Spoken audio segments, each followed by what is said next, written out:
finally, for July's Medal of the Month for 2011. And I apologize that it's late. I got really busy this whole last week of July when I was supposed to film this, so I'm really sorry. The band that I've chosen for this month, that's now actually last month, is Sabaton. And like many of the other bands that we've done here on this channel, their original name hasn't always been Sabaton. They were formed in 1999 in Falun, Sweden under the name M.O.M. The founding members were these three guys, who had earlier in the year joined forces with these two guys. Sometime in the year 2000 they decided to start fresh, and that's when they changed their name to Sabaton. In 2001, they turned to Tommy Tatgren, who's the brother of Peter Tatgren, mastermind of the industrial melodic metal band Pain.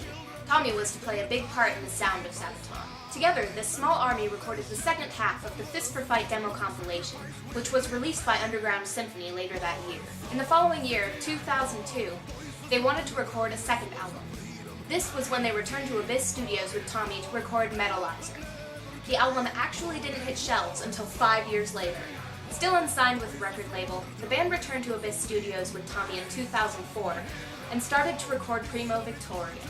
The name for the album was very fitting, as it represented a new beginning for the band, and Primo Victoria loosely translates to the beginning of victory.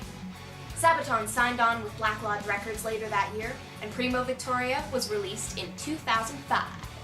However, just before the release of the record, Daniel Muir was brought into the band to relieve Joachim of his keyboard duties. 2005 saw the very first Sabaton show outside of Sweden, and there were many more to follow. In January of 2006, they went back to the studio with Tommy for 3 weeks to record A Terror Dominatus before heading out on their first major European tour as the support band for Edguy and Dragon Force. A Terror Dominatus was released in mid-2006, and they went immediately on their first headlining European tour. This was immediately followed by a second, since their first one was such a success. In late 2007, the band started to cut back on tours because they wanted to focus on making their next album. This album happened to be titled The Art of War and was based specifically on the writings of Sun Tzu that are over 2,500 years old. The writings are also titled The Art of War, and Sabaton's album also deals with the same subjects as the text. It's like getting a badass history lesson and you don't even know it. In January of 2008, they went back to the studios with Tommy, who brought along his brother Peter to help do the sound mixing. When the single Cliffs of Gallipoli was released off of the album, it hit the charts instantly at number 1, and later sold gold in Sweden. The album itself hit number 5 in Sweden, and was later honored with the Swedish Grammy nomination. The band continued touring like crazy, but they never stopped thinking about their next album, and the end of 2009, they began to prepare for it. During 2009, the band had asked fans to send in their ideas for battles to sing about for this upcoming album. The response was incredible. They received thousands and thousands upon thousands and thousands, maybe not that many, but lots of letters, suggesting battles for them to sing about. While this was happening and while they were on tour, they signed on with Nuclear Blast Records as well. Hell yeah! In January of 2010, running out of fingers, they went to the studios to start recording Coat of Arms. Coat of Arms was released last year in 2010 and is now available everywhere.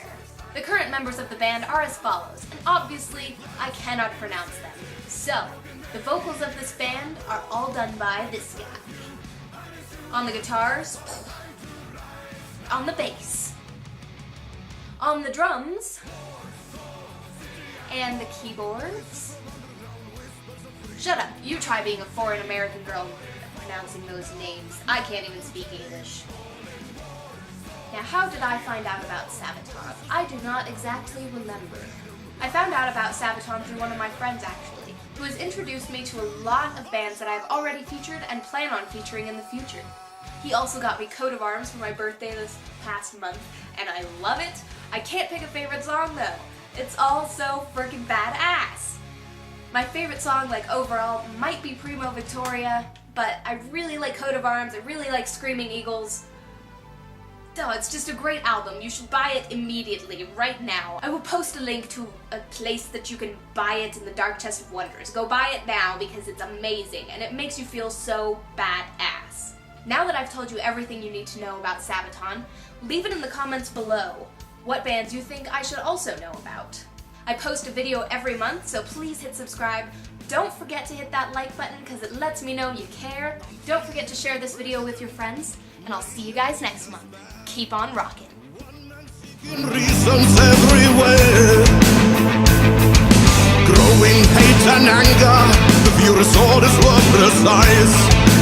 Who was to be